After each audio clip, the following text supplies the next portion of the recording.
жағынан модель болғың келеді, екінші жағынан шешінгің келмейді. Сонда бұны қалай түсінуге болады? Бір қазақтың жігіті маған ондай сөз айтқан жоқ. Райым, әрине біз әлі күнге дейін араласамыз. Енді күніге кездесіп шай ішеміз деп не құрылым қысқа келсін, соғұрлым сенің бағың биік. Сержан ағамыздың бір сөзі бар, енді менің продюсерім. Қазір енді сенің көзіңше жылауға ұялып отыр. Қазақтың халық әндерін орындаушы әншілер, олар мәңгілікке кететін сияқты.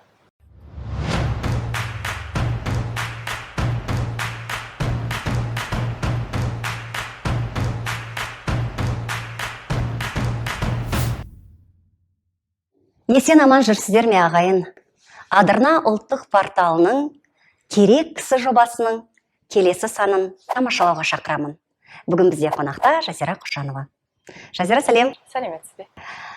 Бір қонақтар кеткеннен кейін уф деп үйде отыра қалып өзіміз отырып шай ішеміз дейді ғой. Сол сияқты өзіміз отырып бүгін шай ішейік.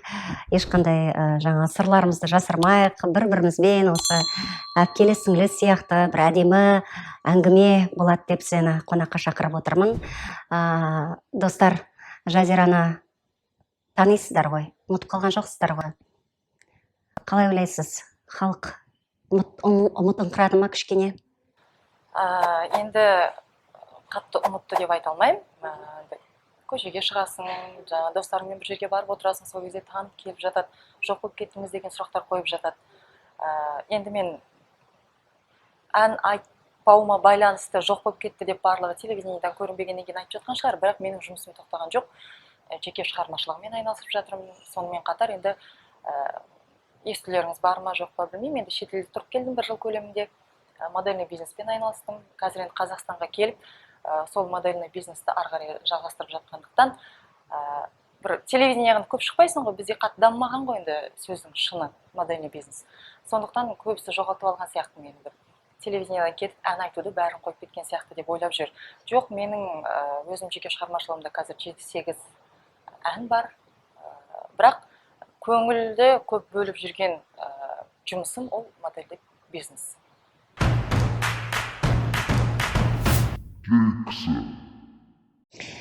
Мен ойлаймын, осы қоңыр тобы жарқ етіп шыққанда, шынында да қазақ эстрадасында өзінің орнын ойып алды. Қоңыр деген сөзге сәйкес әндері де сондай, шынында да бір демалатындай, бір жолға шыққанда, алыс жолға шыққанда тыңдайтындай. Содан кейін сол қоңыр тобының, бәлкім қателесемін, кешірім сұраймын егер қателесетін болсам, қоңыр тобының ең жарық мүшесі Жазира болған сияқты маған өзіме. Өйткені былай қарағанда жаңағы эстетикалық тұрғыдан да мына жақта екі жігіт, былай енді қазақи, қарапайым екі жігіт, ал қақ ортасында сұлу, көркем, сымбатты, жаңа өзің айтып жатсың ғой, мен шетелде модельдей болып жұмыс жасап келдім деп. Сондай жаңағы бір қараған кезде енді бір назар түсетіндей бір сондай сымбатты, инабатты, сызылған, сахнада ешқандай өрескел қимыл, қозғалысы жоқ, бір жаңағы биязы. Бүгінгі күні біз талай қазақтың жігіттері армандайтын сондай қазақтың қызы ортада тұрады. Ой, рахмет. Енді қазір немен айналыссаң да, не жаңа шетелге шықсаң да, немесе жаңа жеке шығармашылықпен айналыссаң да, сол күндерді сағынасың ба, шынын айтшы? Әрине, өткен күннің барлығын сағынам, балалық шағымды да сағынам. Жоқ, нақты. Нақты енді топта жүрген кезімді сағынам, өйткені енді ол кезде өзіңіз айтып жатсыз, жаңа сұранысқа өте қатты ие болдық. Біз жаңадан қоңыр тобы құрылған кезде біз көбіне қазақы нақышта ән айттық, қазақ халық әндерін айттық. Сондықтан енді сұранысқа көп ие болғаннан кейін бізде гастрольдік сапар өте көп болды. Неге кетіп қалдың? Енді әр бастап алған дүниенің аяғы болады. Мен 10 жыл көлемінде өнер көрсеттім қоңыр тобында. Ол көп те емес, аз да емес. Бірақ көңілім енді шетелге маған ұсыныс түсті. Тек қана сол себеппен? Сол себеп. Тек қана осы ғана себеп. Көбінесе қыздар топтан қаржылық? Жоқ, ондай ешқандай бізде ұрыс керіс, түсінбеушілік, реніш деген нәрсе болмаған. Қаржылық жағынан да ешқандай бізде бір түсінбеушілік болған емес. Барлығы қанағаттандырылатындай болды менде.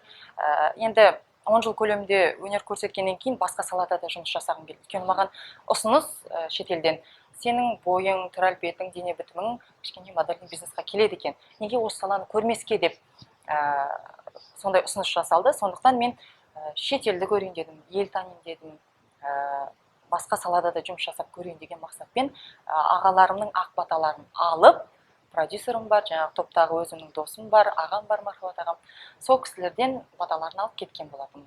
Сен бар кезде нақты жаңа хит болған талай, сен өзің айтқандай ұлттық нақышта мына заманауи өңдеумен жасалған, бірақ қазақтың кәдімгі иісі аңқыған әндер мен өзім талай көрдім. Аға апаларымыздың тыңдайтын, көліктің ішінде тыңдайтын осы дисктерді мен өз көзіммен талай көрдім. Енді өкініш, мен нақты айта алмаймын, өйткені ол кісілердің енді мен сұранған кезде кішкене қобалжыды ғой. Түсті, қобалжыды. Енді Сержан ағамыздың бір сөзі бар, енді менің продюсерім. Қазір енді сенің көзінше жылауға ұялып отырмын, сен кеткеннен кейін бір тауға шығып өзім жылап алармын деген бір сөзі құлағымда қалып кетті менің. Кішкене енді реніште болған шығар. Енді біз қалай айтсам болады, қиындықты да, қуанышты да барлығын бірге көрдік. 10 жыл көлемінде жұмыс жасадық, және сол 10 жыл енді көп уақыт емес деп жаңа айттым ғой. Қақ ортасынан бір тастап кеткен сияқты болдым да мен. Ол кісілердің реніші де болған шығар маған, бірақ келіп бетіме айтқан жоқ маған. Осы 10 жыл ішінде Жазираның материалдық жағынан өсу деңгейі өз-өзіне? Аллаға шүкір. Аллаға шүкір деп нақты айта аламын. Материалдық жағынан мен Алматы қаласына әке-шешемді көшірдім, үйімді салдым, көлігімді алдым. Өзіме қажет дүниенің барлығын алдым. Шүкір тауба ғой. Аха. Енді өйткені жаңағы кейбір топтан кетіп жатқанда бір жаңағы түсінбестіктер болып жатады ғой. Көбінесе продюсерлар кішкене... Бірінші Алла, екінші Сержан ағамның ниетінің тазалығы деп ойлаймын. Сол кісінің ниетінің тазалығы, және де топта құрамның үшеуміздің ниетіміздің тазалығына қарай бізге ұсыныс көп болды, біз табыс жақсы таптық. Бізді Сержан ағамыз продюсермін деп өзінің қалтасына баспай, ренжітпей, барлығымызға үйімізді, жайымызды, көлігімізді алып, жағдайымызды жасап берді. Қазір өзің қалай ойлайсың, Қоңыр тобының деңгейі? Сен қарап жүресің ғой енді, қарап жүресің? Қараймын, әрине, біз әлі күнге дейін араласамыз. Енді күніге кездесіп шай ішеміз деп айта алмаймын, бірақ той-томалақта, қуанышта бір-біріміздің қуаныштарымыздан қалмаймыз. Енді деңгейін мен өзім қазір сіздерге нақты айта алмаймын. Жақсы қыз алынды. Мен кетер кезде айттым, мен өзімді бір сұмдық кереметпін деп айтпаймын, бірақ топқа келетін қыз менен жақсы болу керек деп айтқам. Өзім де ойлаймын. Өйткені сен кеткеннен кейін халық бірден салыстырады. Әрине. Салыстырады. Сенен төмен болса, қабай, ана қыз жақсы еді деп. Бірақ әлі күнге дейін ондай сөздерді естимін. Сенің орның бөлек, қазір ана қызбен қабылдай алмай жатырмыз топты. Сен неге қала бермедің, неге қайтып бармадың деген тіпті сондай. Иә, сондай ұсыныстар айтылып жатады. Бірақ енді 10 жыл деген ол адамның көзіне, қанына сіңіп кетті, үйреніп кетті ғой. Сол үш бейнені көріп, халық үйреніп қалды. Бірден енді 10 жылдан кейін, басқа қыз келгеннен кейін халық қабылдай алмай жатыр. Оған да уақыт керек деп ойлаймын мен. Мүмкін бір 3 жылдан кейін, 5 жылдан кейін топтың болашағы бар деп ойлайсың ғой. Топтың болашағы бар. Өйткені қазақтың халық әндерін орындаушы әншілер, олар мәңгілікке кететін сияқты. Қанында қазақ бар адам, мен қазақпын дейтін, қанында қазақтың қаны ойнап жүрген азаматтар мен азаматшалар міндетті түрде оны қазақтың әндерін өле-өлгенше тыңдайды деп ойлаймын.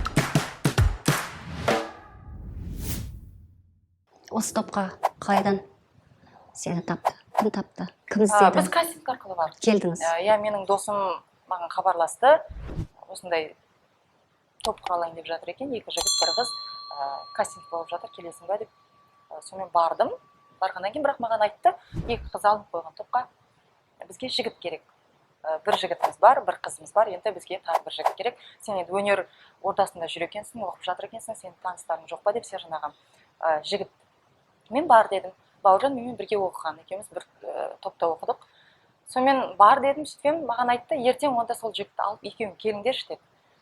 Бауыржанға айттым, екеуміз ертесі бардық, екеумізге екі дауысты ән айтып беріңдер деді. Екеуміз екі дауысты ән орындадық. Сонымен жақсы хабарласам деді, бір күн өтті, екі күн өтті, үш күн өтті, жоқ. Сонымен ойладым, енді мүмкін жігітті алып мен алмаған шығар, бұйырмаған шығар деп ойладым, бірақ бір аптадан кейін Сержан ағамыз звондады. Бір аптадан кейін, ол кезде енді Тұрсынжан Шапай деген ағамыз бар ғой, композитор. Сол кісінің кеші өтетін болатын. Шығармашылық кеші осы Республика сарайында. Сонымен бір аптадан кейін звондады. Келесі апта тағы бір аптадан кейін Республика сарайының сахнаға шығу бақыты бұйырды маған. Бауыржанға айттым, Бауыржан екеуміз түсінбей барамыз, ән береді. Енді біз екеуміз эстрада вокал бөлімін оқыдық қой, эстрадниктармыз ғой біз. Тұрсынжан Шапай ағамыздың әні көбіне халық композиторларының әндеріне келеді. Сол әнді береді, екеуміз жаттай алмаймыз, түсінбейміз ананың қандай, қай жерінде не деп қалай қосу керек екен. Сөйтіп кішкене қиналған жағдайымыз бар. Бірақ бір аптада киімімізді алдық, әнімізді жазып, сөйтіп үлкен сахнаға шықтық. Мына шетел туралы біраз мен оқыдым, сенің шетелге кеткенің. Одан кейін ол жақта қырғыз жігітімен тұрмысқа шықтың ба, немесе тұрмысқа шығу ұсынысы болды ма? Әйтеуір енді қазіргі уақытта мына хайп заманы ғой. Біздің сайттар неше түрлі жазады, сол туралы өзіңнің аузыңнан естісем. Енді мен ешқандай каналға, ешқандай журналға, ешқандай жерге, мен мүлде ешқандай жерге тұрмысқа шығып бара жатырмын деп сұхбат бермегем. Оған дейін де, одан кейін де. Мен әнмен әнші бағдарламасында осы Республика сарайында концерт болды. Осы кезде мен халықпен, продюсерімізбен қоштасқан болатын, жеке отбасы мәселесіне байланысты мен топтан кетіп жатырмын деген. Осы ғана менің аузымнан сөз шықты. Иә, мен жасырмаймын, шетелде жетім болдым Малайзия елінде, бірақ қырғыздың азаматы Малайзия елінде оның өзінің шағын бизнесі болды, өзінің жұмысы болды, өзінің оқуы болды. Сондықтан бірінші ұсыныс негізі сол жігіттен түсті маған. Жақынырақ танысайық, өйткені сен Қазақстандасың, мен Малайзиядамын. Бір жағын біліп таныса алмаймыз. Дұрыс айтасыз. Енді әрине бірінші тұрмыс құратын адам бір кездесіп үйреніп кетпейді ғой, бір-бірін тану керек, мінезі сай келе ме, сай келмей ме деп. Енді біріншіден сол болды, екіншіден енді жұмысқа ұсыныс түскеннен кейін ол жігітте айтты маған, дене бітімінің барлығы келіп тұр, ол жақта модельный бизнес кішкене дамыған, келіп көр жұмыс жасап деп. Мен сөйтіп қана кеттім, мен тұрмысқа шығам деп айтқан жоқпын, ешкімге бардым мен Малайзия еліне. Ол жігіт бөлек тұрды, мен бөлек тұрдым. Жұмысқа маған көмектесті. Бірақ енді екеуміздің түсінбеу бір енді қалай айтсам болады? Көзқарастарымыз мүлде бөлек екен. Ол жігіт енді сол шетелдің менталитетіне үйренген адам. Енді мен өзім қазақ отбасында, қазақтың жерінде тұрып жатқаннан кейін менің менталитетім, менің тәрбием басқа болды.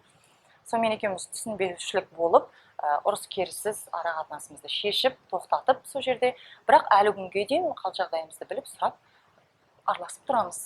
Не үшін қайтып келдің? Мен негізі дайындыққа келген болатын. Біріншіден мен енді өзім бауырларымды, ата-анамды, жерімді сағындым. Бөтен елде болғаннан кейін бәрібір жатырқайсың ғой енді бөтен елде. Қанша уақыт болды? 1 жыл көлемінде болдым. Сонымен басқа елден біз ұсыныс алып келіссөздер жүргізген болатынбыз. Сонымен сол елге дайындық ретінде мен Қазақстанға келіп, жаңа диетама отырып, спортпен дайын айналысып, жаңағы ұқтым. Модельге сәйкес. Модельге сәйкес сондай дайындық үстіне келген болатын, бірақ белгілі бір себептерге байланысты келіссөз кішкене тоқтап қалды бізде. Қай мемлекетпен? Ол мемлекетті айтпай қойсам болатын шығар,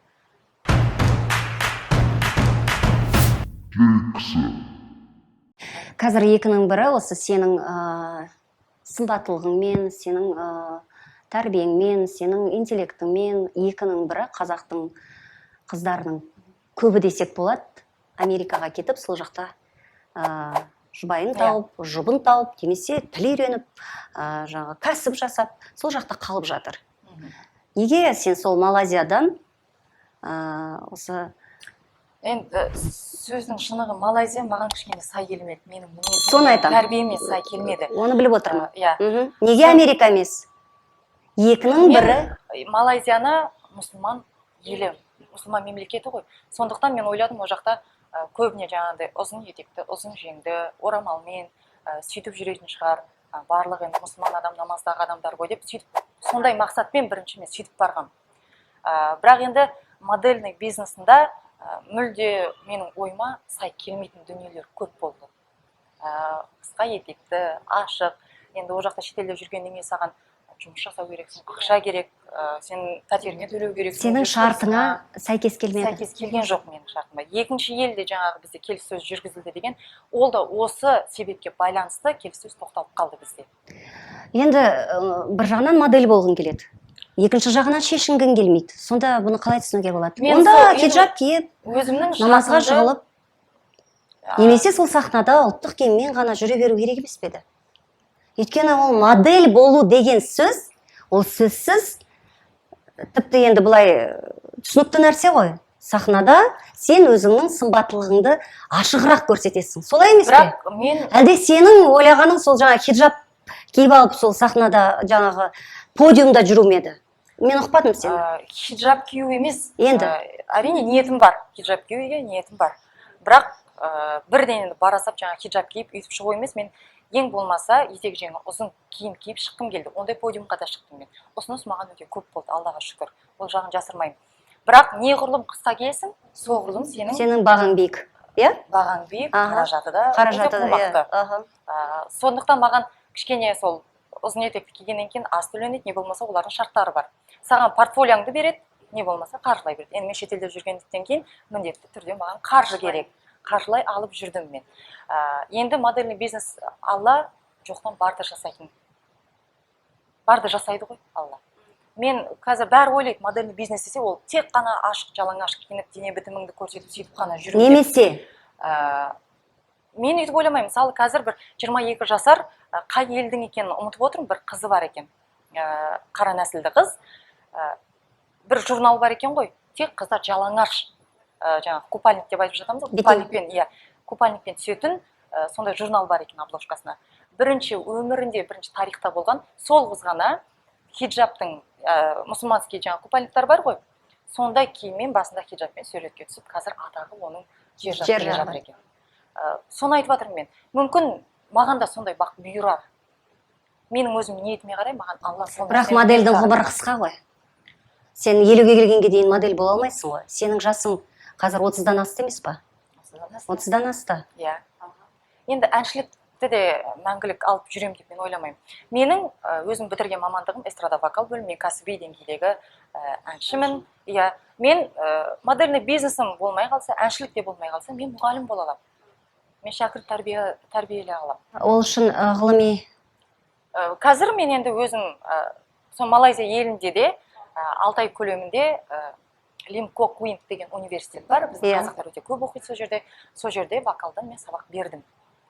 Қазақстанға келіп те қазір дамытып жатырмын. Сол өзімнің мұғалімдік тәжірибемді. Ары қарай енді мүмкін соны жалғастырып кетермін.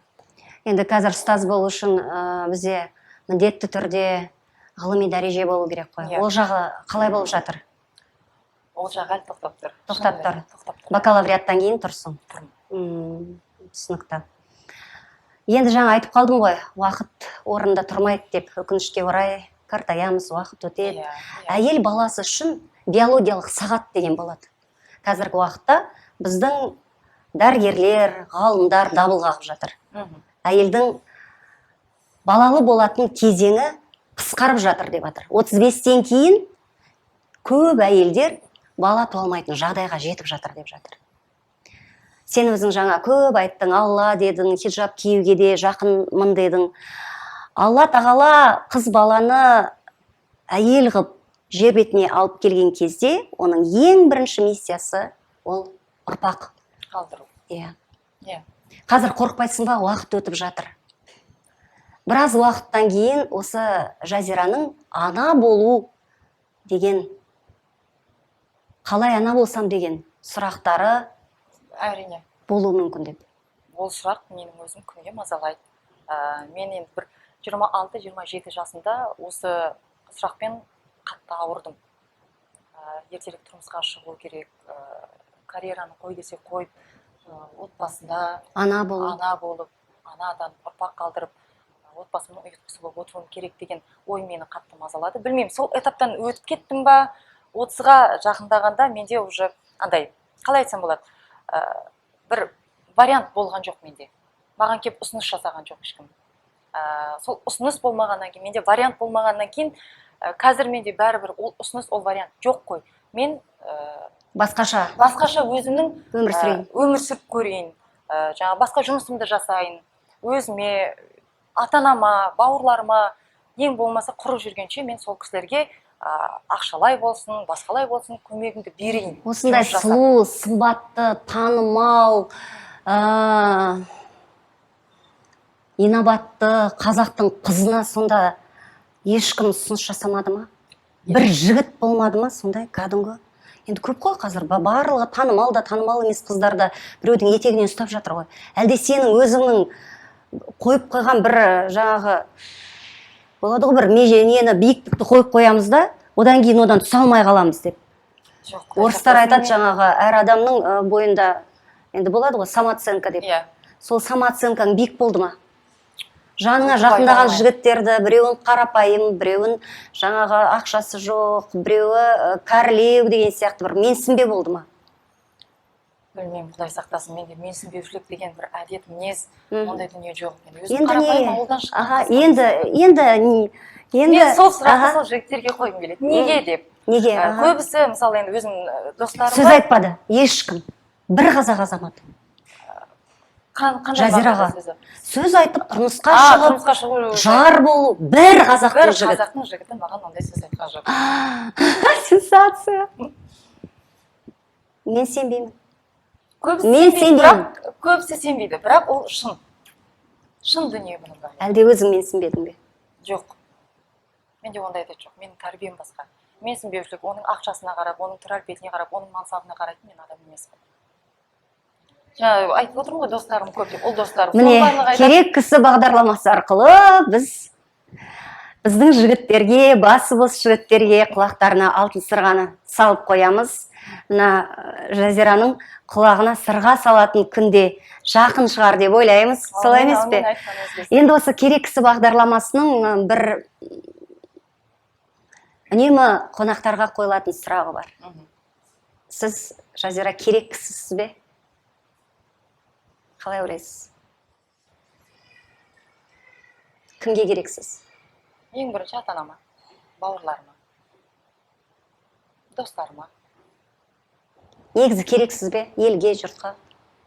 Бұлай бір оянғанда таңертең бұлай бір ойлар бола ма өзі? Ой, мен мына жерде бекер жүрмін ау деген сияқты. Ешкімге керегім жоқ деген сияқты. Сондай бола ма? Сен керек кісі болсаң, керекті бір дүние жасау керексің. Менің қазіргі мақсатым сол. Шетелге шығып, Қазақстанды танытып, Қазақстанның азаматшалары, қыз-келіншектері қандай болады. Сол дүниені көрсету менің мақсатым. Мүмкін керек кісі шығармын. Нақты жауап. Керек кісімін.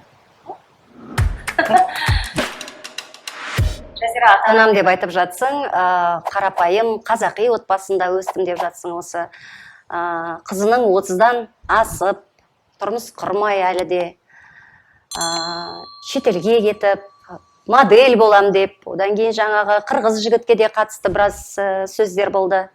Осының барлығы ата-анаңа әсер ете ме? Әрине әсер етеді. Әсер етеді. Бірақ енді бірінші Алланың берген санасы менде, екіншіден ата-анам өзінің маған берген тәрбиесіне 100%, 200%-ға сенімді. Менің өзімнің ойым, ата-анамның сенімін ақтау керекпін мен. Ақтадың ба, ақтамадың ба? Ақтадым. Ақтадың. 200%-ға ақтадым. Қазақта бір мынандай сөз бар. Қыз балаға кет деп айту керек екен дейді. Құда келу үшін кәдімгідей осылай.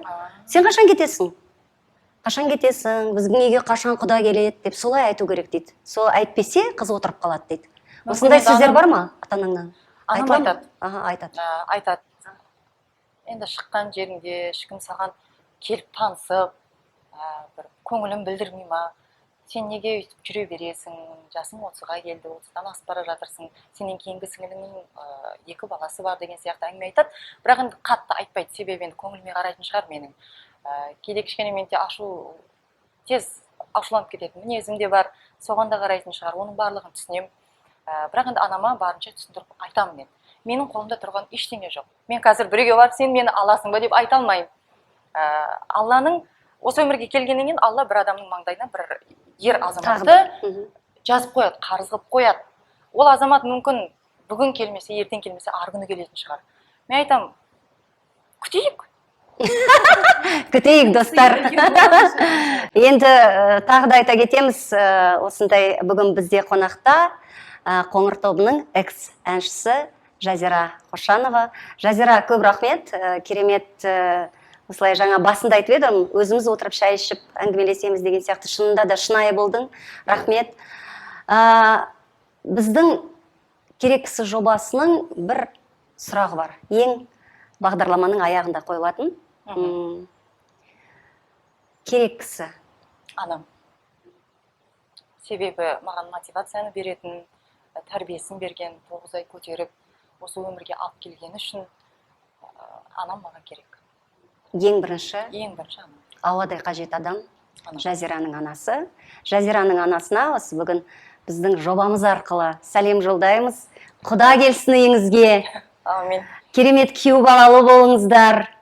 Сол тойға барып бізде ән айтып, Адырна ұлттық порталымен бірге қосылып, тағы бір бағдарлама түсірейік, сіздің жұбайыңызды қонаққа шақырайық. Сол күнге жетейік.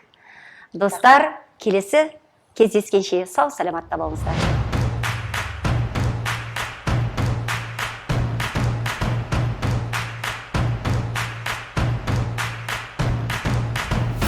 Керек кісі.